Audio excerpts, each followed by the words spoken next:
बार है हुड्डा कन्वेंशन में, क्या मुख्य आयोजन रहा है और कितना फायदा? देखिए, आज हरियाणा के यशस्वी मुख्यमंत्री नायब सैनी जी द्वारा पूरे प्रदेश में 3000 लोगों को डॉक्टर अंबेडकर आवास नवीकरण योजना के तहत 10,000 से लेके 80,000 तक उनके मकानों के मरम्मत के लिए आज पैसे का वितरण किया गया है, सीधा उनके खाते में भेजा गया।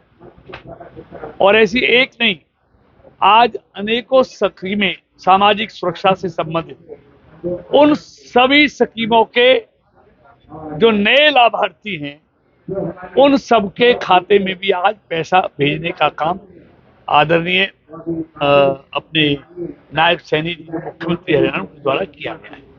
चाहे वो वृद्धावस्था पेंशन है, चाहे वो दिव्यांग पेंशन है, चाहे वो विधवा पेंशन है, चाहे वो विधुर पेंशन है, चाहे वो अविवाहित पेंशन है, और चाहे ये डॉक्टर अंबेडकर आवास नवीकरण योजना का पैसा है। आदरणीय मोदी जी और नायब सिंह जी की सरकार ने इस देश के गरीबों के उत्थान के लिए अनेक योजनाएं बनाई हैं, उनको जमीन पे उतारने का काम किया है।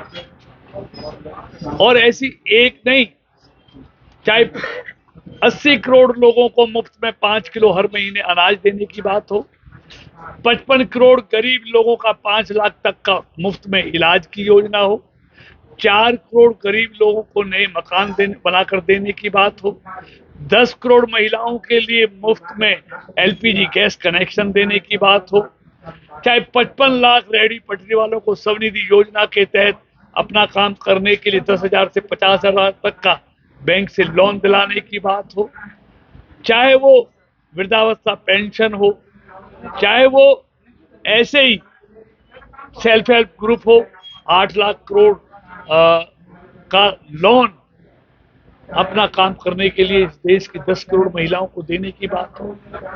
मैंने सामाजिक सुरक्षा पर पूरा फोकस मोदी जी और अपने नायब सैनी जी की सरकार का है, क्योंकि उनको सोचना है कि जब तक इस देश का गरीब आदमी मजबूत नहीं होगा, सशक्त नहीं होगा, स्वावलंबी नहीं होगा, आत्मनिर्भर नहीं होगा, देश कभी आगे नहीं बढ़ेगा। तीसरी बात साहब कह रहे हैं कि 6,000 पेंशन करने वाले, देखिए, ये तो कहते ना, वो जब रंज दिया बुतों ने तो खुदा याद आया। जब सत्ता में थे तब कितनी बढ़ाई थी? 10 साल में 700 रुपए, 700 से 300 से 1,000 रुपए की थी। लेकिन जब सत्ता से बाहर हो गए तब उनको पेंशन भी याद आ रही है, किसानों को मुआवजा भी याद आ रहा है, सड़कें भी याद आ रही है, बिजली भी याद आ रही है, योग्यता पर नौकरी भी याद आ रही है। लेकिन तब नहीं आए। किसान लाठियां खाता था, जमीन लूट ली जाती थी, एक बार कर ली जाती थी, तो तब किसान याद नहीं आया, तब गरीब याद नहीं आया, तब पेंशन याद नहीं आई। ये बीजेपी की सरकार है, उन्होंने 10 साल में 700 रुपए पेंशन बढ़ाई, बुढ़ापा पेंशन, और हमारी सरकार ने 10 साल में 2,000 रुपए बढ़ाए। ये कह रहे हैं कि हरियाणा विधानसभा के जो नतीजे हैं, सरकार कांग्रेस बनाने वाली है। देखिए, वो कहते हैं ना कि नई नई बाल कहानी जजमान अभी आ गया, अभी चुनाव होने मालूम चल जाएगा। देश में भी ये कहते थे कि इंडी ठगबंधन सरकार बनाएगा। आज क्या हुआ?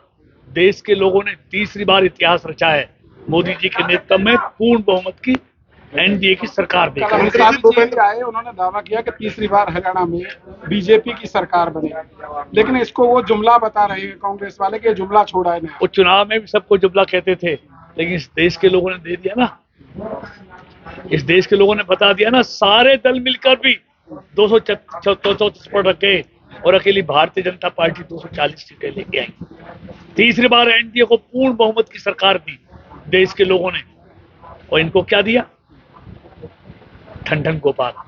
केंद्रीय मंत्री मनोहर लाल ने घोषणा की है बड़ी कि गुड़गांव, मानेसर और फरीदाबाद में वेस्ट टू चारकोल प्लांट बनने वाले हैं। इस पर क्या कहेंगे, कितना बड़ा फैसला है? ये बहुत बड़ा फैसला है, और ये मोदी जी अपने इनको ऊर्जा मंत्रालय और शहरी विकास मंत्रालय मिला है, इसका बहुत बड़ा लाभ प्रदेश को भी मिलेगा। और मेरे फरीदाबाद को तो निश्चित तौर पे मनोहर जी के हाथ में शहरी विकास मंत्रालय और ऊर्जा मंत्रालय आने के बाद बहुत बड़ा फायदा हरियाणा को भी होगा और खास तौर से फरीदाबाद और गुड़गांव को तो बहुत मनोहर जी कह रहे हैं कि फरीदाबाद हरियाणा जो है ये मेरी पहली प्राथमिकता है, क्योंकि कर्म भूमि रहा है और इसलिए मेरा प्यार और जो आशीर्वाद है वो पूरी देखिए, तरह से- चाहे मोदी जी देश के प्रधानमंत्री हैं, चाहे मनोहर लाल जी आज केंद्र में मंत्री हैं, दोनों का हरियाणा से और हरियाणा वासियों से अथाह प्रेम है।